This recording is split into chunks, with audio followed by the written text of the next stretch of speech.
அறிவை வளர்க்கும் கல்வி தனியார் முதலாளியிடத்திலே, உயிரை காக்கும் மருத்துவம் தனியார் முதலாளியிடத்திலே, அறிவை மழுங்கடிக்கிற உயிரை சாகடிக்கிற மது அரசிடத்தில். இது மயிர புடுங்கின அரசு. இது ஒரு அரசு. இவங்களை ஒழிக்காம என்னன்னு நீ உருப்படுவ? அமைச்சர் பேசுறாரு, அது காலையில் 12 மணிலிருந்து இரவு 10 மணி வரைக்கும் தான் கடை இருக்குது. அதனால இப்போ வந்து நம்ம என்ன செய்யறோம்னா காலையில் 7 மணிலிருந்து திறந்துடலான்னு இருக்கும். ஏன்னா கடும் வேலைக்கு போகிறவங்க, இப்போ கட்டட வேலைக்கெல்லாம் போகிறவங்க கொஞ்சம் குடிச்சிட்டு போனால் அங்கே மேலே இருந்து கீழே விழுந்து சாகிறதுக்கு வசதியாக இருக்கும். அறிவு பாரு. அந்த இங்க பாருங்க நான் சொல்லிட்டேன் பாருங்க, காலையில குடிக்கிறவங்களை யாராவது குடிகாரன்னு சொன்னீங்க, நான் கடும் கோவம் ஒத்துக்கிற மாட்டேன் நான். டேய் உங்ககிட்ட நாங்க சிக்கிக்கிட்டு படுற பாடு இருக்கடா பா, பெரும்பாடு. காலையில கோயிலுக்கு வா, காலையில தேவாலயத்துக்கு வா, காலையில தொழுகைக்கு வான்னு பெருமக்களே கொஞ்சம் கண்ணூர்ந்து காருங்க, கொஞ்சம் கருணை கூர்ந்து பாருங்க. இவங்கள காலையில குடிக்க வா, படிக்க அதெல்லாம் போகாது, இங்க வா. கார் ஓட்டிட்டு வந்து அந்த ஓட்டுநர்கிட்ட சொல்லுவான், மரத்து நிழல்ல வண்டியை விடுப்பா. டே மடப்பை மயனே, மரத்து நிழல்ல வண்டியை விடுறதுக்கு முதல்ல ஒரு மரத்தை நட்டு வளர்க்கணும்டா. மரத்து நிழல்ல வண்டியை விடு, அதுக்கு மரம் வளர்க்கணும். அதெல்லாம் இந்த மடப்பை மக்களுக்கு எங்க புரியும்? கேரளாவுக்கு போ, வானூர்தியில் பயணிச்சு போகும்போது குனிஞ்சு பாரு, எல்லாம் பச்சையா இருக்கான். அங்கங்க சின்ன சின்ன கட்டடங்கள் தெரியும். என் ஊருக்கு வா, அங்கங்க சின்னதா பச்சை தெரியும், பூரா கட்டடமா தெரியும். நாட்டுக்கோழி முட்டை கொடுப்பேன், 1 லிட்டர் பால் கொடுப்பேன், குடிச்சிட்டு ஓடுறா, ஆடுறா, பாடுறா, நல்லா ஜிம்முக்கு போய் உடலை ஏத்துறா, தூக்கி அப்படி தெருவில் நடக்கும்போது ரெக்க ஏத்திக்கிட்டு அப்படி போடா. யாருன்னு கேட்டா, தமிழன்டா, தமிழன். பயப்படணும், கிட்ட நெருங்க பயப்படணும் எவனும். 8 லட்சம் கோடி கடனை வச்சுக்கிட்டு இந்த அரசு, கடங்கார பைய நாடு. 1000 ரூபா குடும்ப தலைவிக்கு கொடுக்குறேன், கல்லூரிக்கு போகிற பெண்களுக்கு 1000 ரூபா கொடுக்குறேன், அப்புறம் அதை கொடுக்குறேன். எங்கேருந்து கொடுக்குற? உங்களுக்கு வெக்கமான சூடு சொன்ன எதுவுமே கிடையாதா? என் காசை எடுத்து எனக்கு கொடுக்கறதுக்கு அது கலைஞர் உதவித்தொகை, கலைஞர் உரிமை தொகை. அது என்ன, கலைஞருக்கு என்ன உரிமை இருக்கு அந்த தொகையில்? பொது சிவில் சட்டமாம்டா, ஒரே சட்டமாம்டா, அது இந்தியாவில் ஆம்டா, நமக்கு இல்லை. மாற்ற முடியாத சீக்கிரம் அண்ணன்ட்ட ஆட்சியை கொடுத்துரு, இல்லைன்னா நீ பிச்சை எடுப்பேன். நான் என்ன உனக்கு முன்னாடி எடுத்துட்டு போயிட்டு இருப்பேன். அண்ணன் பேசும்போது மழை பெய்யலைன்னா என்ன, அப்புறம் என்ன இருக்கு?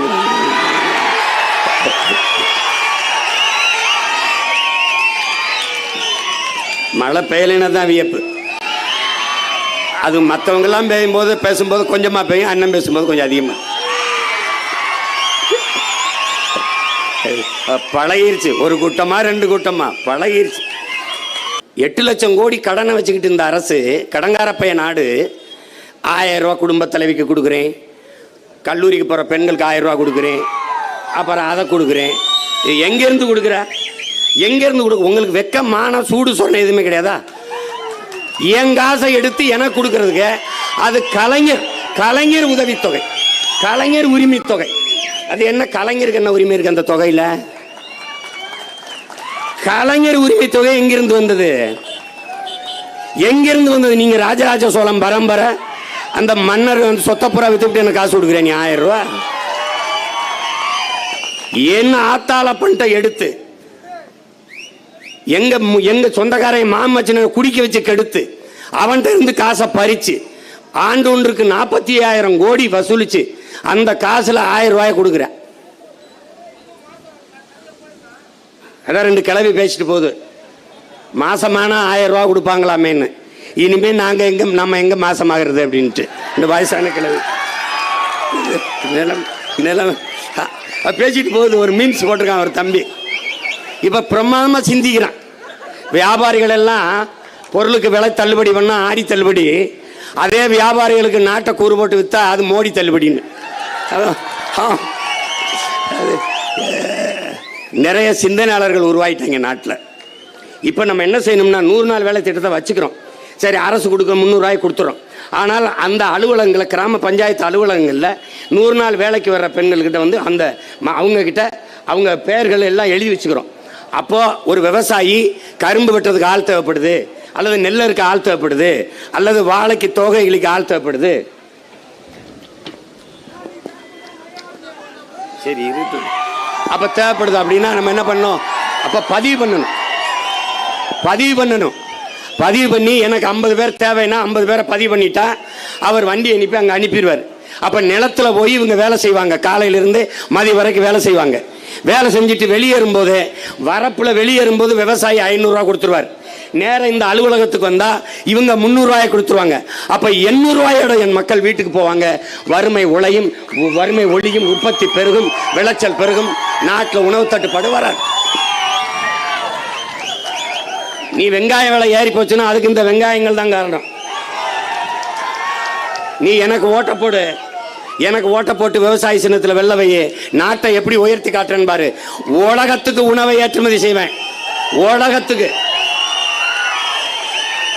நானே வேளாண்மை செய்வேன். சிற்றூர்களின் பொருளாதார வளர்ச்சிக்கு நான் என்ன செய்வேன்? தரமான கல்வியை அங்க நகர்த்திடுவேன். தரமான மருத்துவத்தை கிராமத்தை நோக்கி நகர்த்திடுவேன். என் மக்களின் வாழ்விடங்களை நோக்கி நகர்த்தி கொண்டு போயிடுவேன். பிறகு என்ன பண்ணுவேன்? வேளாண்மை செய்தலை அரசு பணியா மாத்திடுவேன். நீ சாராய கடையில் டாஸ்மார்க்ல சாராயம் ஊத்தி கொடுக்கிறவன் அரசு பணியா இருக்கும்போது உலகத்துக்கு சாப்பாடு போடுகிற விவசாயி அரசு பணியாளனா இருக்க கூடாதா? கவர்மெண்ட் எம்ப்ளாயி இருக்க கூடாதா? 60 வயசு வரைக்கும் விவசாயம் செய்யலாம். அதுக்கு மேல ஓய்வூதியம் நீங்க போயிடலாம். நானே வேலை செய்வேன். உனக்கு காசுனாலும் கவர்மெண்ட் காசா இருக்கணும், அரை காசானாலும் அரசாங்க காசா இருக்கணும். நான் தர்றேன். நீ அரசாங்கத்துக்கு அந்த காசை அரை காசையும் கொடுத்தவன் நீ தான். உனக்கு ஒரு நோய் இருக்கு. கவர்மெண்ட் மாப்பிள்ளைனா பொண்ணு கொடுக்கறதுன்னு இங்க பல பேர் வீதியில் போராடிட்டு இருக்கான். சம்பளம் கிடைக்கல. அதுக்கு நான் தான் போய் கூட நின்று போராட வேண்டியது இருக்கு. ஒன்றும் கிடையாதுங்க. கேள, கவர்மெண்ட் மாப்பிள்ளை அங்க 50 ஏக்கர் வச்சு என் மச்சான் விவசாயம் பார்ப்பான். 100 மாடு வச்சிருப்பான், 200 100 ஆடு வச்சிருப்பான். அவனுக்கு பொண்ணு கொடுக்க மாட்டான். ஏன்னா விவசாயம் பார்த்துக்கிட்டு இருக்கான். காட்ட நம்பின பொழப்பு, வானம் பார்த்த பொழப்புன்னு கொடுக்க மாட்டான். துபாயில பீடா வைப்பான். அவனை தொழிலதிபர்கள் கட்டி கொடுப்பேன். மாப்பிள்ளை என்ன பண்றாரு? மாப்பிள்ளை யாரு? சிங்கப்பூர் மாப்பிள்ளை. சிங்கப்பூருக்கே கட்டி கொடுத்துறியா? இல்ல சிங்கப்பூர்ல ஒருத்தன் கட்டி கொடுக்குறியா? சொல்லு. என் ஊர்ல ஆடு மாடு மேய்க்கிறது அசிங்கம். துபாயில் அரபு நாட்டில் போய் ஒட்டகம் மேய்க்கிறது பெருமையா? பாய்த்தியக்காரா. பாலின் சந்தை மதிப்பு நாங்கள் 16ல தேர்தலில் நிற்கும் போது 3 லட்சம் கோடி. இன்னைக்கு 2023ல இங்க பாரு, 23ல 9 லட்சம் கோடி பாலின் சந்தை மதிப்பு. உனக்கு என்ன மாடு வளர்க்கறது? உனக்கு என்ன பிரச்சனை? மாடு வளர்க்கறது உனக்கு என்ன பிரச்சனை? உனக்கு பால் எங்க இருந்து வருது? ஆந்திராவில இருந்து வருது. ஏன் நீ மாடு வளர்க்கல? ஏன் வளர்க்கல? ஆடு வளர்க்கறதுக்கு என்ன பிரச்சனை? 1 கிலோ கறி 1000 ரூபாய். 1 கிலோ கறி. 90 விழுக்காட்டு மக்கள் ஆட்டுக்கறி சாப்பிடுறான். நாட்டுக்கோழி கறி, கோழி சாப்பிடுறான், முட்டை சாப்பிடுறான், பால் சாப்பிடுறான். அங்க இருக்கு பொருளாதாரம். அப்ப அது எங்க இருக்கணும்? எங்க இருந்து உனக்கு முட்டை வருது? எங்க இருந்து பால் வருது? எங்க இருந்து காய்கறி வருது? அது கிராமத்துல இருந்து. அப்ப சிற்றூர்களின் பொருளாதாரத்தை வளர்க்கணும்னா அங்க வேளாண்மை அரசு பணியா மாற்றணும். ஆடு மாடு வளர்த்தல் அரசு பணியா மாற்றணும். பட்டுப்பூச்சி வளர்த்தல், நாட்டுக்கோழி வளர்த்தல், தேனீக்கள் வளர்த்தல், நெசவு செய்தல், பானை சட்டி செய்தல். நீ பானை சட்டி செய்யறது குயவர்கள் தான் செய்யறது நினைச்சுக்கிட்டு இருக்காத. அமெரிக்காவில் பானை சட்டிலாம் குயவர் தான் செஞ்சுக்கிட்டு இருக்கானா? நீ நல்லா கவனிச்சுக்க. நம்மளுடைய வேளாளர்கள் குயவர்கள் பானை சட்டி செஞ்சு கொண்டு இருந்தாங்க. இன்னைக்கு அதை நீ மதிக்கல, விட்டுட்ட. எல்லாம் பிளாஸ்டிக் குடம், வெங்கல குடம், இதுக்கு சில்வர் குடத்துக்கு போயிட்ட. நீ சில்வர் சட்டியில் குக்கரில் சமைக்க போயிட்ட. அவன் இறந்துட்டான். ஆனால் இருக்கிற 1-2 பேரை கொண்டு வந்து அவர்களை பேராசிரியர்களாக வச்சு என் பிள்ளைக்கு இந்த பானை சட்டியை எப்படி செய்யணும்னு கற்றுக் கொடுன்னு வச்சு நான் உருவாக்கி நான் பாரு. கேட்டுக்க. அமெரிக்காவில் அங்க பாரு, ஒரு மீன் குழம்பு வைக்கிற சட்டி இருக்குல்ல, 13,000 ரூபா. உன்னால் நம்ப முடியுதா பாரு? 13,000 ரூபா. எல்லாம் இந்த பாரு, நீ நட்சத்திர விடுதியில் சாப்பிடப்போ சாதாரண சமையல் 300 ரூபாய், மண்பானை சமையல் 500 ரூபா. அட பரதேசி பைய மக்களே, மண்பானையில் தாண்டா ரொம்ப நாளாக நாங்கள் சாப்பிட்டுக்கிட்டு இருந்தோம். அதை பறிச்சுக்கிட்டு இப்போ மண்பானை சமையல் எப்படி இருக்கு? உலகம் இயற்கை உணவுக்கு திரும்புது, ஆனால் உற்பத்தி இல்லை. எல்லா கடைகளையும் ஆர்கானிக் ஃபுட்னு எழுதி வச்சிருக்கான். வார்த்தைகள் மட்டும்தான் ஆர்கானிக் இருக்கு, அங்க உற்பத்தி இல்லை. எவனும் விவசாயம் பார்க்கல. அப்ப என்ன செய்யறான்? நெசவுலாம் அரசு பணி. நீ நெய்து கூட நான் சந்தைப்படுத்திக்கிறேன், நீ பானையை செய்ய, நான் உலகம்புறா ஏற்றுமதி. உன்னால நம்ப முடியல. என் தம்பி முத்துக்குமார் அமெரிக்காவில் வேலை செஞ்சுக்கிட்டு இருந்தான். இன்னைக்கு கன்னியாகுமரி மாவட்டத்தில் நாகர்கோவில் மாவட்ட செயலாளராக இருக்கான். அவன் வந்து அமெரிக்காவில் பார்த்த வேலையை விட்டு வந்து என் பேச்சை கேட்டு இங்கே திருநெல்வேலியில் இந்த மண்பானையை செஞ்சு அமெரிக்காவுக்கு ஏற்றுமதி செஞ்சுக்கிட்டு இருக்கான். மண்பானை சட்டியை உன்னால் நம்ப முடிய மாட்டேது. நாங்கள் சொல்றதில்ல, நான் சொல்றது இருக்கல. உனக்கு இன்னைக்கு காமெடியா வேடிக்கை, அந்த பையன் என்னையா அதே பேசிட்டுருக்கான்னு நினச்சிக்கிட்டு இருக்கேன். இந்த மாதிரி அமெரிக்காவில் என் தம்பி அர்ஜுன் இருக்கான். வெட்டி வேறு எண்ணெய்க்கு கடுமையான விலை இருக்கு. வெட்டி வேறு எண்ணெய் இருக்குல்ல, அதில் தயாரிக்கிற எண்ணெய்க்கு அதிகப்படியான விலை, லட்சக்கணக்கா போகுது. இங்கே முருங்கைக்காய், அங்கே முருங்கான், எல்லாத்தையும் வச்சு விற்கிறான். ஏய், மாடு போடுற சாணியை தட்டி எருராட்டி இருக்குல்ல, ஒரு எரு ராட்டி 350 ரூபா. நீ பொருளாதாரம் எங்க இருக்குன்னு தெரியாம நீ அல்லாடிக்கிட்டு இருக்க. இந்த நாட்டுக்கோழி உற்பத்தியை பெருக்காம இந்த பைத்தியக்காரங்க அதுக்கு ஒரு டூப்பை போட்டான். எப்படி? பண்ணக்கோழி. இது நாட்டுக்கோழி மாதிரியே இருக்கும், ஆனா நாட்டுக்கோழி இல்லை. இது நல்லா ஆட்சி தர மாதிரி நடிப்பாங்க, ஆனா நல்லா ஆட்சி கிடையாது. ஏன் இல்ல? அவன் மாடல். அவன் மாடல்னா என்ன? உனக்கு என்ன தெரியுமா? மாடல் உங்கள் ஈர்களில் ரத்தமா? உங்க பேஸ்டில் நீம் இருக்கா? உப்பு இருக்கா? இப்ப கேளுங்க, உப்பின் ஞானம் அப்படின்னு ஒரு பொம்பளை பாடுறா பாரு, சமந்தா. அவ ஒரு மாடல். நீங்கள் ரம்மி ஆடி நீங்கள் பல்லாயிரக்கணக்கான பணத்தை சம்பாதியுங்கள், அப்ப வந்து பண்ணலாம். அவன் ஒரு மாடல். என்ன உன் முடி ஏன் இப்படி இருக்கிறது? நீ சிக்ஸாம் போட்டு குழி, சிக்கில்லாம வரும். அது ஒரு மாடல். சமையலுக்கு எப்பவுமே இந்த இதயம் நல்லெண்ணெய் தான், சனோலா எண்ணெய் தான் அப்படின்னு ஒருத்தி வரால, அவ ஒரு மாடல். அது மாதிரி இது நம்ம ஐயா ஸ்டாலின் இவர்கள் ஒரு மாடல். இது ஒரு மாடல் என்ன? ஒரு சாம்பிள். கேடு கட்ட கேவலம் கட்ட ஆட்சிக்கு இது ஒரு சாம்பிள். அவ்வளவுதான். அப்ப என்ன பண்ணணும்? சிற்றூர்களின் பொருளாதாரத்தை வளர்த்து எடுக்காமல் ஒரு தேசத்தின் பொருளாதாரத்தை சமவிகிதத்தில் வளர்க்க முடியாது. நீ அண்ணா ஆட்சிக்கு வந்தவனை எழுதி வச்சுக்க, நகரத்தை காலி பண்ணிட்டு என் மக்கள் கிராமங்களை நோக்கி படையெடுக்கல, நீ என்ன சொல்லணும்? கிராமத்தை நோக்கி திரும்பிடுவான். அங்கே விளையாட்டு திடல் வைப்பேன், ஆக சிறந்த பசுஞ்சோலை பள்ளிகளை உருவாக்குவேன், என் பிள்ளைகளுக்கு நானே உணவளிப்பேன், ஏன்னா நானே விவசாயம் பார்ப்பேன். நாட்டுக்கோழி முட்டை கொடுப்பேன், 1 லிட்டர் பால் கொடுப்பேன். குடிச்சிட்டு ஓடுறா, ஆடுறா, பாடுறா, நல்லா ஜிம்முக்கு போய் உடலை ஏத்துறா.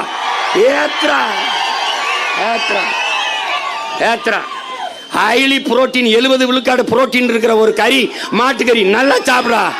மாட்டுக்கறியை மருந்தா சாப்பிட்றா.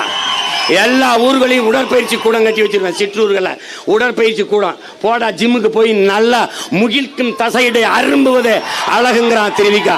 ஏத்ரா பாடியை தூக்கி அப்படி தெருவில் நடக்கும்போது ரெக்க எதிக்கிட்டு அப்படி போடா. யாருன்னு கேட்டா, தமிழன். பயப்படணும், கிட்ட நெருங்க பயப்படணும். எவனும் சும்மா வந்து இவங்க வந்துக்கிட்டு நகரத்தில் நாங்கள் பாலம் கட்டுறோம். என்னாலும் சேலத்துக்கு போனேன் ஒரு தடவை. இந்த பேரை மாற்றி பாலம்னு வச்சு விட்டுருக்கடான்ட்டேன். வெறும் பாலம். ஏன்னு இல்லை, கண்ணுக்கு தெரியுது, களவாங்கிறது எளிது. கண்ணுக்கு தெரியுது பாரு. 60 ஆண்டுகள் ஆண்ட அந்த கட்சிகள் தலைநகர் சென்னையில் சரியா பாதை இல்லை, சாலை இல்லை. தலைநகர் சென்னையில் மழை நீர் கழிவு நீர் காவா இல்லை, வாய்க்கால் இல்லை. அப்ப நீ பார்த்துக்க, ஒரு 50 ஆண்டுகள் கொடுத்துட்டு இந்த பிள்ளைகிட்ட ஒரு 5 ஆண்டு கொடுத்து பாரு, எப்படி கொண்டு வரேன்னு பாரு. நாட்டை எப்படி கொண்டு வரேன் பாரு.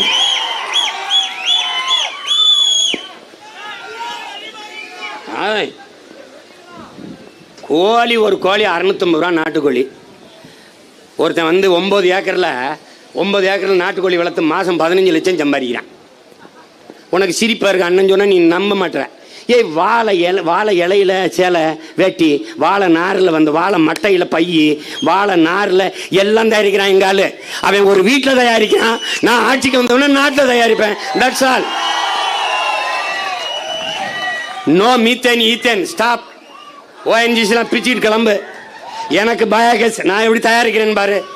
என் ஆட்டு புழுக்க, என் மாட்டு சாணி நானே பண்ண 1000-2000 ஏக்கர்ல, நீ 5000 ஏக்கர்ல ஏர்போர்ட் கட்டுவ, நான் 5000 ஏக்கர்ல ஏற பூட்டி விழுவேன். நீ நல்லா கவனிச்சுக்கணும். நீ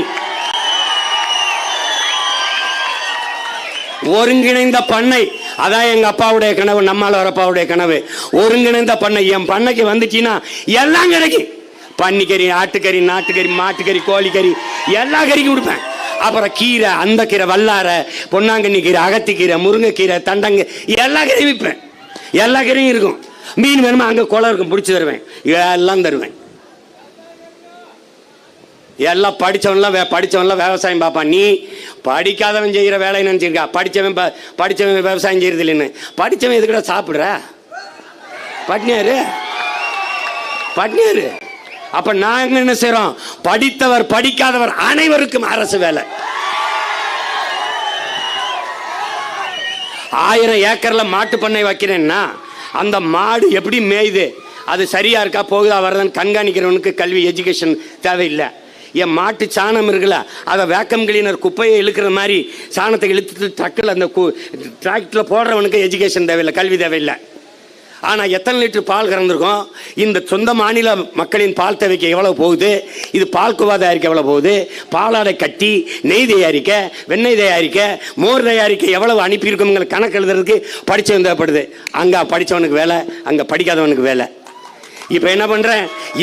இந்த நான் உற்பத்தி செய்ததை தமிழ்நாடு அரசு அப்படின்னு போட்டு நான் உலகத்துக்கு ஏற்றுமதி செய்வேன். என்னுடைய நெய், என்னுடைய வெண்ணெய், என்னுடைய பாலாடை கட்டி எல்லாமே உலகத்தரத்துக்கு ஏற்றுமதி செய்வேன். அப்போ என்ன செய்வேன்? இந்த கழிவை கொண்டு போய் என் மாடு ஆடுலாம் தின்னுட்டு போட்டிருக்கிற கழிவு, அதோட ஆடு மாட்டு புழுக்கு சாணத்தில் எழுதிட்டு போயிட்டு ஒரு 100 ஏக்கர் எடுத்து அதில் குப்பை கிடங்க போடுவேன். குப்பையை கொட்டி அதில் இருந்து எவ்வளோ வேணாலும் பயோகேஸ் மீத்தேன் தயாரிச்சுக்கிற முடியும். அப்போ என் நிலத்தை கெடுக்காம, என் தாயின் பூமி தாயின் ஈரக்குலை இதயத்தை அறுக்காம நான் எவ்வளவு வேணாலும் தயாரிச்சுக்க முடியும். ஒரு சின்ன நாடு சிங்கப்பூர் மக்கிய மரக்கழிவுல இருந்து மீத்தேன் எடுத்துக்கிறது, பயோகேஸ் தயாரிச்சுக்கிறது. நம்மளால முடியுமா? முடியாதா? முடியும். ஆனால் இவர்களுக்கு அறிவு என்பது அறவே கிடையாது. இவர்கள் இங்க பாரு, மின் உற்பத்திக்கு அணு உலையை நம்புவான், அனல் மின்சாரத்தை நம்புவான், அணு உலையை வச்சு சாகடிப்பான். அனல் மின்சாரத்தை 800 போய் பாரு, நம்ம மக்கள் படுற பாட. ஆனால் காற்றாலை மின்சாரம், சூரிய ஒளி மின்சாரம், கடல் அலை மின்சாரம் தான் சூழியலுக்கு பாதுகாப்பு. பூமிக்கு எந்த ஆபத்தும் இல்லாமல் மின்சாரத்தை பெற முடியும். அந்த மின் உற்பத்திக்கு அரசு வராது. சூரிய ஒளியில் மின்பூங்கா அமைப்பது, காற்றாலை மின் உற்பத்தி, இவை எல்லாவற்றையும் தனியார் முதலாளிகளுக்கு தாரை வார்த்து கொடுத்துவிட்டு நாட்டையும் மக்களையும் நாசமாக்குகிற அணு உலையும் அனல் மின்சாரத்தையும் அரசு வைத்துக் கொள்கிறது. அறிவை வளர்க்கும் கல்வி தனியார் முதலாளியிடத்திலே, உயிரை காக்கும் மருத்துவம் தனியார் முதலாளியிடத்திலே, அறிவை மழுங்கடிக்கிற உயிரை சாகடிக்கிற மது அரசிடத்திலே. இது மயிர புடுங்கின அரசு. இது ஒரு அரசு. இவங்களை ஒழிக்காம என்னன்னு நீ உருப்படுவ? என்னன்னு உருப்படுவ சொல்லு. அமைச்சர் பேசுறாரு, அது காலையில 12 மணிலிருந்து இரவு 10 மணி வரைக்கும் தான் கடை இருந்து, அதனால இப்போ வந்து என்ன செய்யறோம்னா காலையில் 7 மணியிலிருந்து திறந்துடலான் இருக்கும். ஏன்னா கடும் வேலைக்கு போகிறவங்க, இப்போ கட்டட வேலைக்கெல்லாம் போகிறவங்க கொஞ்சம் குடிச்சிட்டு போனால் அங்கே மேலே இருந்து கீழே விழுந்து சாகிறதுக்கு வசதியாக இருக்கும். அறிவு பாரு. அந்த இங்க பாருங்க நான் சொல்லிட்டேன் பாருங்க, காலையில் குடிக்கிறவங்களை யாராவது குடிகாரன்னு சொன்னீங்க, நான் கடும் ஒத்துக்கிற மாட்டேன் நான்.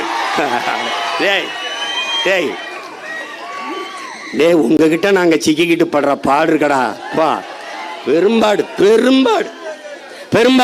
காலையில கோயிலுக்கு வா, காலையில தேவாலயத்துக்கு வா, காலையில தொழுகைக்கு வான்னு பெருமக்களே கொஞ்சம் கருணை காருங்க, கொஞ்சம் கருணை கூர்ந்து பாருங்க. இவங்கள காலையில குடிக்க வா, படிக்க, அதெல்லாம் போகாது. இங்க வா. உங்க மகன் ஆட்சிக்கு வந்தா சனி ஞாயிறு மட்டும்தான் 4 காட்சி 5 காட்சி திரையரங்குல. பள்ளியில வேலை நாட்களில் 2 காட்சி தான்.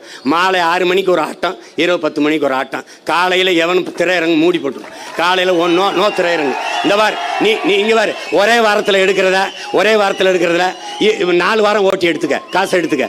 என் பிள்ளைகளை படிக்க அனுப்பணுமா, நான் அந்த ஒரு நாசம் பண்ணக்கூடாது. நோ கடைகள், சாராய கடைக்கு எல்லாம் மூடிடும். அப்போ என்ன, அவனுக்கு உழைத்து களைத்திருப்பான. ஒவ்வொரு தேசிய இனத்திற்கும் உலகில் மது இருக்குது. ரஷ்யானா ஒயின் இருக்குது, இங்கே ஜின் இருக்குது, ஓட்கா இருக்குது, ஒவ்வொரு நாட்டிலையும் சாம்பைன் இருக்குது. இது எல்லாம் ஒவ்வொரு நாட்டிலையும் ஒரு தேசிய மது வச்சுருக்கான். நாங்கள் தமிழ் தேசிய இன மக்கள், என் நாடு தமிழ்நாடு, என் நாட்டில் ஒரு மது இருக்குது. அது பனம்பால், தென்னம்பால், மூலிகை சாறு. அவ்வளவு சிற்றூர்களின் பொருளாதார வளர்ச்சி. பனைமரத்தை நீ வெட்டினா உனக்கு பாடையை கட்டிடுவேன், கொண்டே வரும் உன்னை. நான் சொல்லிட்டு பார்த்துக்க, தொலைச்சு போடுவேன். பனைமரம் வெட்ட முடியாது ராஜா, மரத்தையெல்லாம் அப்படி வெட்ட முடியாது. உன் தோட்டத்தில் நீ நட்டு வளர்த்த மரமாக இருந்தாலும் என்கிட்ட அனுமதி வாங்கணும். ஒரு மரத்தின் கிளையை வெட்டினால் மனிதர்களின் கையை வெட்டினதை போல குற்றம் என்று கருதி உன்னை 6 மாதம் ஒதுக்கி போட்டுருவேன். தொடமாட்ட நீ. அண்ணன் நான் வளர்த்துட்டேன், இந்த மரத்தை வளர்த்துட்டேன், எனக்கு இப்போ வீடு கட்டுறதுக்கு இந்த மரம் தேவைப்படுது, நான் அந்த வெட்டிக்கிறவா அப்படின்னா வெட்டு. 100 மரம் நட்டு 1 மரம் வெட்டு. அப்போ மாநகராட்சி எங்கால கையெழுத்து போட்டு கொடுப்பாரு. வட்டாட்சியர், மாவட்ட ஆட்சியர் கையெழுத்து போட்டு, ஐயா அவர் 100 மரம் நட்டு வளர்த்துட்டாருங்க, 1 மரம் வெட்ட அனுமதி, வெட்டிக்க. அவ்வளோதான், தொலைச்சு போடுவேன். அங்கெல்லாம் இவன் வந்து கார் ஓட்டிட்டு வருவான். கார் ஓட்டிட்டு வந்து அந்த ஓட்டுநர்கிட்ட சொல்லுவான், மரத்து நிழல்ல வண்டியை விடுப்பா. டே மடப்பை மயனே, மரத்து நிழல்ல வண்டியை விடுறதுக்கு முதல்ல ஒரு மரத்தை நட்டு வளர்க்கணும்டா. மரத்தை நட்டு வளர்க்கணும். மரத்து நிழல்ல வண்டியை விடு, அதுக்கு மரம் வளர்க்கணும். அதெல்லாம் இந்த மடப்பை மக்களுக்கு எங்க புரிய? இவங்க பிறந்த நாள் கொண்டாடுவாங்க, 1 கோடி தொண்டம்பாங்க. ஏன்டா 1 கோடி தொண்டன்ட்டு ஆளுக்கு ஒரு மரக்கன்று நிலத்தா 1 கோடி மரம் வந்துருக்கும்டா. பைத்தியக்கார பயிலு, இந்த பூமியை பச்சை போர்வையாக போத்திருக்கலாமடா. பச்சை பசேர்னு என் நாடு. கேரளாவுக்கு போ, வானூர்தியில் பயணித்து போகும்போது குனிஞ்சு பாரு, எல்லாம் பச்சையாக இருக்கான். அங்கங்கே சின்ன சின்ன கட்டடங்கள் தெரியும். என் ஊருக்கு வா, அங்கங்கே சின்னதாக பச்சை தெரியும், பூரா கட்டடமாக தெரியும். பைத்தியக்கார பயில்கள். நம்ம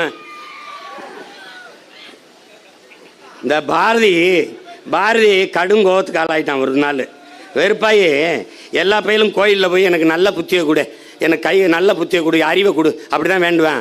இவன் டென்ஷன் ஆகிட்டான். போய் ஏய் இவா என்னை எதுக்கு இவ்வளோ அறிவோடு படைச்ச? எனக்கு எதுக்கு இவ்வளவு பூரா பையில முட்டா பையிலா இருக்கேன், என்னையை போய் அறிவாளியாக படைச்சி விட்டுவிட்டேன். நான் என்ன பேசினாலும் அவனுக்கு புரிய மாட்டேங்குது. எப்படி பேசுகிறேன்? சொல்லடி சிவசக்தி, என்னை சுடர்மிகு அறிவுடன் ஏன் படைத்தாய்? சொல்லு, எனக்கு எதுக்கு இவ்வளவு அறிவை கொடுத்தான்ட்டான். அந்த மாதிரி நம்ம ஒரு கூட்டத்தில் பிறந்துட்டோம் பார்த்துக்க. இவனுக்கு என்ன சரின்னு தெரியாது, எல்லாம் சரிதான். ஆனால் என்ன கொடுப்ப? என்ன கொடு? என் பங்காளி வடிவேல் சொல்கிற மாதிரி பாக்கெட் அப்படி எடுத்து விட்டு கேஷ் நகி இருந்தால் தானே கொடுக்கறதுக்கு. அது ஒன்றும் இல்லை. நான் கொடுப்பேன்.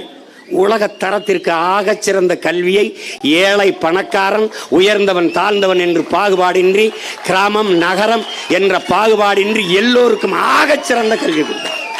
அறிவை வளர்க்கும் கல்வி. கல்வி என்பது மானுட உரிமை. அதை கொடுக்க வேண்டியது அரசின் கடமை. அதை கொடுக்காமல் இருப்பது மாபெரும் கொடுமை. அதை மாற்றுவேன். அடுத்து உயிர் காக்கும் மருத்துவம். 1 ரூபா மருத்துவத்திலிருந்து 1 கோடி மருத்துவமானாலும் என் உறவினர்களுக்கு, என் நாட்டின் மக்களுக்கு இலவசமான மருத்துவம், தரமான மருத்துவம். நீ இங்க இருக்க குழந்தைக்கு முடியலன்னு கைக்கு ஊசியை போட்டு கையெடுத்து விடுற மருத்துவம் கிடையாது. ஆகச்சிறந்த மருத்துவம். ஏன்? அமைச்சர், முதலமைச்சர், MP, MLA எவனுக்கு உடம்பு முடியலனாலும் அரசு மருத்துவமனையில் தான் படுக்கணும். சட்டம் போட்டுருவேன்.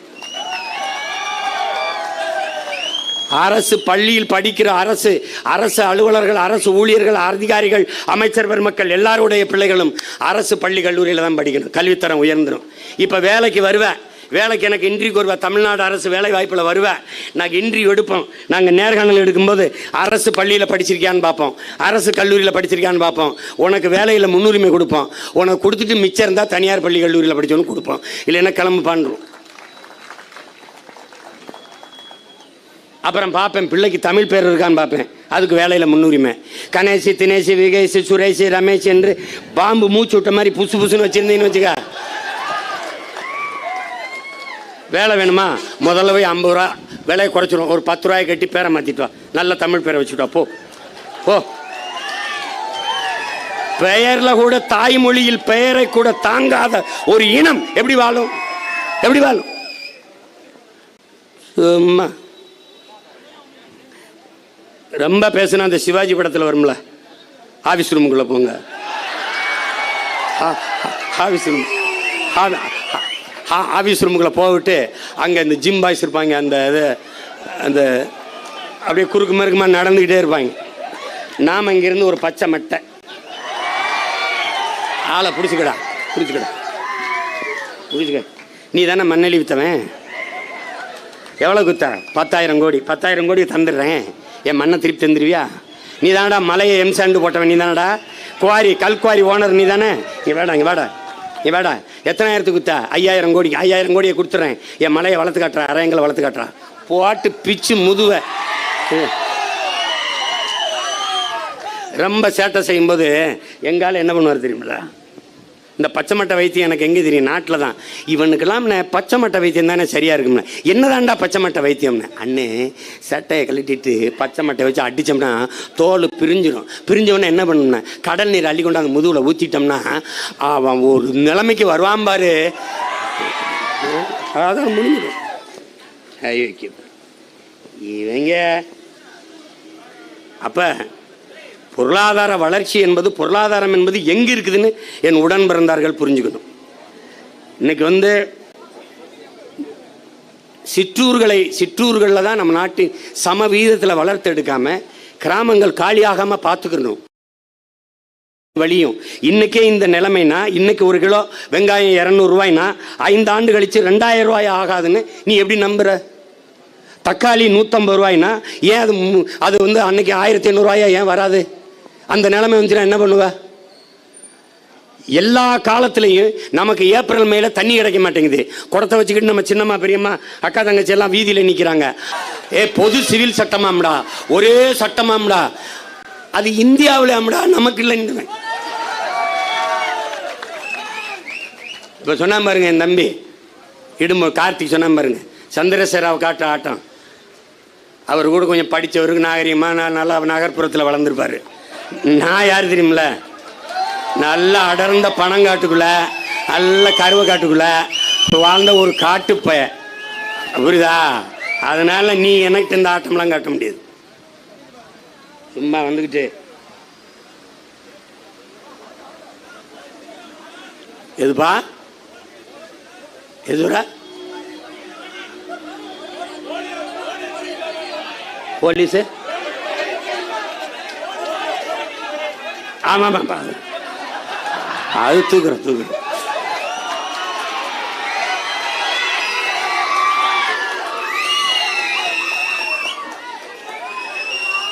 நம் நாடு ஒரு பாலைவனமாக மாற்றப்பட்டு கொண்டிருக்குது. நமக்கு படிக்க கல்வி இல்லை, படித்தா வேலை இல்லை, உணவு இல்லை, உணவும் உணவாக இல்லை, நஞ்சா இருக்குது. நல்லா கவனிச்சுக்கணும். நீ எல்லாம் மரபணு மாற்றப்பட்ட விதைகளாக வந்துருச்சு. இப்போ நாம் ஒருவேளை நம்மகிட்ட அதிகாரம் வரும்போது நம்ம எவ்வளவு சிரமப்பட வேண்டியது இருக்குன்னா, ஒன்றிலிருந்து இல்லை, ஒரு புள்ளியிலிருந்து நாம் உயிர்ப்பித்து மேலே வரணும். விதையை மீட்கணும், அந்த விதையை பெருக்கணும். ஆடு மாடு வளர்த்தல்னா எல்லாமே சீம பசுவாக இருக்குது, அதை வளர்க்க முடியாது. நாட்டு மாடுகள் இனம் அருகிருச்சு. அப்போ நம்மளுடைய விந்தணுக்களை எடுத்துகிட்டு போய் பிரேசில் பெருக்கிட்டான், அவன் பூரா நம்ம நாட்டு மாட்டை வச்சுருக்கான். அங்கே இருந்து கொண்டு வரணும். குஜராத்து அந்த மற்ற பகுதிகளில் இருக்குது இந்த ஓங்கோல் கிரு இந்த மாதிரி இதெல்லாம், அதெல்லாம் திருப்பி கொண்டு வரணும். கொண்டு வந்து அதை பெருக்கணும். பெருக்கி நம்முடைய பிள்ளைகளுக்கு இந்த நாட்டில் பசி என்கிற வார்த்தையை தமிழன் அகராதியில் இல்லாமல் ஒழிக்கணும். பசிங்கிற ஒன்றே இருக்கக்கூடாது. நம்ம இங்கே பாரு, மலைகளில் விளையிற இந்த கிழங்கு வகைகள் எல்லாவற்றுக்கும் குறிஞ்சி அங்காடி, கடலில் மீனை பிடிச்சி நம்ம மீனவ சொந்தங்கள் கொடுக்க வேண்டியதான். நாம் நெய்தல் அங்காடின்னு மீனை வாங்கி நாம் சந்தைப்படுத்திக்கிறோம். நம்மளே அரசே பல படகுகளை வாங்கி நம்ம மீனவ மக்கள்கிட்ட கொடுத்து, நீ பாதுகாப்பாக போய் மீன் பிடிச்சி கொண்டாந்து எனக்கு கொடுத்துரு, நான் விற்றுக்கிறேன். அது நெய்தல் அங்காடி, மறுபடி குறிஞ்சி அங்காடி. கத்தரிக்காய், வெண்டைக்காய், சொரக்காய், தக்காளி எல்லாத்தையும் அரசே விற்கி. நீ சுகி இந்த சுமோட்டோவுக்கு அடிக்கிறீல ஃபோனு, அந்த மாதிரி எனக்கு அடிச்சுன்னு வச்சுக்க. படித்த இளைஞர்கள்லாம் இருப்பாங்க, நான் அவனுக்கு வண்டி கொடுத்துருவேன். ஐயா 1 கிலோ தக்காளி, 1 கிலோ கத்தரிக்காய், 1 கிலோ வெண்டைக்காய் அப்படியே போட்டு இந்த முகவரிக்கு அனுப்பிடுனா யாழ் வந்து டோர் டெலிவரி பண்ணிட்டு வந்துடுவான். நீ கொஞ்சம் காந்தியடிகள் சொன்ன மாதிரி உங்கள் உடல் நலன் 3 கிலோமீட்டருக்கு அங்கே போய் விற்கிது, நடந்து போய் வாங்கிட்டு வாங்கன்னு மாதிரி நீ உடல் நலம் பேண்டவனாக இருந்தால் நடந்து வந்து என் சந்தையில் வாங்கிட்டு போகலாம். அதை நல்லா கவனிச்சுக்கணும். ரேஷன் கடையில் தக்காளி விற்கிறவன் அல்ல நான், ரேஷன் கடையில் தக்காளி விற்கிறதில்லை. அதனால் கிராம பகுதியில் இன்னும் எங்கள் தோட்டத்தில் வெங்காயம் விளையுது, எங்கள் வயலில் வந்து கத்தரிக்காய் விளையுது, தக்காளி விளையுது, கொத்தவரங்காய் விளையுது, கீரை விளையுது, எல்லாம் விளையுது. அதனால் நாங்கள் யாருக்கிட்டையும் கையேந்தலை. அது வாழ்க்கை தான் தற்சார்பு வாழ்க்கை. உலகத்தில் ஒருத்தன்ட்ட எவனுக்கிட்டையும் கையேந்தாமல் ஒருத்தன் வாழ முடியும்னா அது வேளாண்மை செய்கிற வேளாண் குடிமகன் விவசாயியால் தான் வாழ முடியும். அதனால்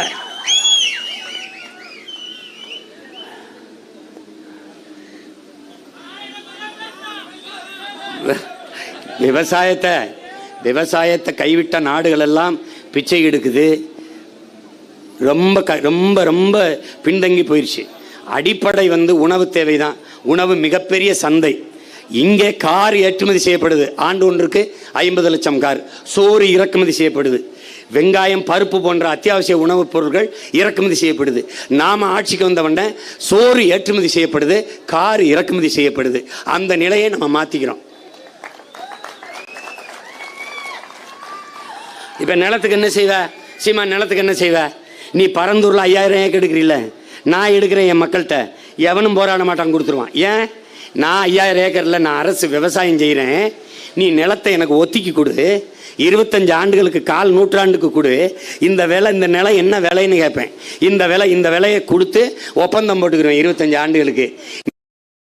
இந்த நிலத்திலே நீ அரசு பணியாளரை, கவர்மெண்ட் எம்ப்ளாயா வேலை செய்யலாம். நீ உன் குடும்பத்தில் யாரோ ஒருத்தர் வேலை செய்யலாம். ஆனால் இந்த தொகை நீ வச்சுக்கலாம். அப்போ நான் வேலை செய்வேன். விளைநிலமாக இருக்கும், பட்டா உரிமை அவன் பேரில் இருக்கும், அரசு அதை பயன்படுத்தும். 25 ஆண்டு கழித்து நாங்கள் செத்து போயிட்டா இன்னொரு தலைமுறை ஆள வரும்ல, அது போய் அந்த நிலத்து உரிமையாளர்கிட்ட கேட்கும், வாரிசுக்கிட்ட, இந்த நிலத்தை அரசுக்கிட்ட கொடுக்குறீங்களா இல்லை நீங்கள் எடுத்துக்கிறீங்களான்னு. இல்லை அரசுக்கிட்டே கொடுக்குறோம்னா அன்னைக்கு இருக்கிற நில மதிப்பு என்னவோ அதுக்கு மறு ஒப்பந்தம் போட்டு எடுத்து விவசாயம் பண்ணுவோம். அப்போ நானே விவசாயம் பார்க்கும்போது அரிசி இல்லை, பருப்பு இல்லை, எண்ணெய் இல்லை, உளுந்து இல்லை, கிடையாது. எல்லாம் இயற்கை உர விவசாயம். நோ ஆர்கானிக் ஃபுட்டுங்கிற ஒன்லி வேர்டு கிடையாது. உண்மையிலேயே இயற்கை உணவு, நஞ்சில்லா உணவு, அதுவே நம் கனவு என்று எங்களுடைய பெரிய தகப்பன் நம்மாழ்வார் கற்பித்த அந்த தத்துவத்துக்கேற்ப விஷமில்லாத, நஞ்சில்லாத உணவு. 3 வயது குழந்தைக்கு புற்றுநோய், உலகத்திலே புனிதமாக இருந்தது தாயின் மார்பிலிருந்து வர்ற பால் தான். அந்த பால் நஞ்சாகி போனது. பால் நஞ்சானதற்கு காரணம் தாய் உண்ட உணவு நஞ்சாகி போனது. அப்போ அந்த உணவு நஞ்சில்லாமல் தடுக்கணும்னா இயற்கை வேளாண்மைக்கு திரும்பணும். வேளாண்மை என்பதே இயற்கை தான். வேளாண் என்பது தொழிலே அல்ல. வேளாண்மை என்பது நம்முடைய வாழ்வியல், பண்பாடு, கலாச்சாரம். அதனால தான் அக்ரிகல்ச்சர் என்று அதற்கு பேர். அக்ரிகல்ச்சர் அது ஒரு கலாச்சாரம், அது ஒரு பண்பாடு, அது ஒரு வாழ்வியல். அதனால அதை வந்து நீ தொழிலாக கருதக்கூடாது. நீ ஆடு மாடு வளர்த்தல் அவமானம்னால் நீ வெளியேறிக்கலாம். ஏன்னா நானே மேய்ப்பேன். படித்த பிள்ளைகளுக்கு நல்லா பூட்ஸு கிட்ஸ்லாம் கொடுத்து, தொப்பிலாம் கொடுத்து, அவனை நல்லா கையுறையெல்லாம் கொடுத்து ஆடு மாடுகளை நானே வளர்ப்பேன். மாதம் மாதம் நல்லா சம்பளம் கொடுப்பேன், அவனுக்கு கொடுப்பேன். நீ ஆடு மாட்டுக்கு ஊசி போடுற டாக்டர் இருக்கார்ல, கோழிக்கு ஊசி போடுறாரு, ஆடு மாட்டுக்கு ஊசி போடுற doctor, veterinary doctor, government doctor. ஆடு மாட்டுக்கு ஊசி போடுற டாக்டர் கவர்மெண்ட்டாக இருக்கலாம். ஆடு மாடை வளர்க்குறேன் அண்ணன் தம்பி ஆத்தாளப்பேன், கவர்மெண்ட் எம்ப்ளாயர் இருக்கக்கூடாதா? உலகத்திலே மாட்டுக்கறி அதிக ஏற்றுமதி செய்கிற நாடு India. Beef export Hindustan is number 1. நாட்டின் பிரதமரே சொல்றாரு. 24 லட்சம் டன் ஆண்டு ஒன்றுக்கு ஏற்றுமதி செய்யுது உலகத்தில். அது ஊரானுக்கு ஊட்டி விடும், உள்ளவன் சாப்பிட்டா கொண்டு வரும், அது வேற. அப்போ மாட்டுக்கறி ஏற்றுமதி நான் ஏற்றுமதி செய்கிறேன். பால் பிரதமர் டைரி டேயில் பேசுகிறார், ஐயா மோடி பேசுகிறாரு. பாலின் சந்தை மதிப்பு அவ்வளவு இருக்கு. நம்ம பால் உற்பத்தியை பெருக்கி அதிலே தற்சார்பு பொருளாதாரத்தை அடையலாம்ன்றார். சொல்லுவார், செய்ய மாட்டார். நாம சொல்றத செய்யறோம், உறுதியா செய்யறோம். அப்ப இதுக்கென்னு உடன் பிறந்தார்கள். நாங்கள் உயிருக்கு மேலாக நேசிக்கிற எம் சொந்தங்கள் செய்ய வேண்டிய ஒன்றே ஒன்றுதான். உங்கள் பிள்ளைகள் எங்களுக்கு ஒரு ஓட்டை போட்டு நாட்டை எங்ககிட்ட கொடுங்க, நீங்கள் மீதியை நாங்கள் பார்த்துக்குறோம், நீங்கள் நிம்மதியாக இருங்க. பிள்ளைகள் படிப்பா, வீட்டில் முதல் குடிமகனுக்கு என்ன, முதலமைச்சருக்கு என்ன மருத்துவம் கிடைக்குமோ அந்த மருத்துவத்தை சாதாரண குடிமகனுக்கும் கொடுப்போம். நீங்கள் பாருங்கள், அரசு நடத்துது ஒரு அரசு மருத்துவமனை, ஓமந்தூர் ராமசாமி தாத்தா பேரில் நடத்துது. அந்த மருத்துவமனையில் செந்தில் பாலாஜியை சேர்க்குறாங்க. அந்த மருத்துவமனையில் மருத்துவம் தரமாலைன்னு காவிரிக்கு தூக்கிட்டு போகிறாங்க. அப்போ அரசை நடத்துகிறவர்களுக்கு தெரியுது அரசு மருத்துவமனையில் மருத்துவம் தரமா இல்லை. அப்போ எதுக்கு அரசு மருத்துவமனை எதற்காக நடக்குது? உலகத்தில் அரசு நடத்துகிற எல்லாம் தரமாக இருக்கு. ஆனால் இந்தியாவில் இந்த நிலத்தில் தனியார் நடத்துறது தரமாக இருக்கு. அரசு அதிகாரத்தை விட தனி ஒரு முதலாளி வலிமையானவனா, ஆற்றலானவனா, அவனால் சிறந்த கல்வி, சிறந்த மருத்துவத்தை கொடுத்துவிட முடியும் என்றால் அரசால் முடியாதா? முடியும். அதற்கு உயர்ந்த நோக்கம், எண்ணம் இருக்கணும். அது தன்னலமற்ற தலைவனா இருக்கணும். எங்கள் தலைவன் என் அன்பு பிள்ளைகளே, தன் இனத்திற்காக, தன் இனம் வாழ்வதற்காக தன் குடும்பத்தையே பலியிட்டவன், குடும்பத்தையே அழிய கொடுத்தவன் என்னுடைய தலைவன். ஆனால் இங்கே தன் குடும்பம், ஒரு குடும்பம் வாழ்வதற்காக என் இனத்தையே அழிய கொடுத்த குடும்பம் இன்றைக்கு ஆட்சியில் இருக்கிறது. அதை நல்லா கவனிச்சுக்கோங்க. இதை தூக்கி வீசல, நீனும் நானும் தெருவில் திருவோடு ஏந்தி தெரிவதை ஒன்றும் நீ மாற்ற முடியாது. சீக்கிரம் அண்ணன்ட்டு ஆட்சியை கொடுத்துரு, இல்லைன்னா நீ பிச்சை எடுப்பேன். நான் என்ன உனக்கு முன்னாடி எடுத்துட்டு போயிட்டு இருப்பேன். அதான் நடக்கும். அதனால குடிக்க உனக்கு தண்ணி வேணும், படிக்க நல்ல கல்வி வேணும், பார்க்க நல்ல மருத்துவம் வேணும், தடையில்லாத மின்சாரம் வேணும், பயணிக்க நல்ல பாதை வேணும்னா ஒரே வழிதான் இருக்கு. இவருக்கு ஓட்டை போட்டு விட்டுரு. இந்த விவசாயிக்கு ஓட்டை போட்டு, அதை தவிர வழி கிடையாது.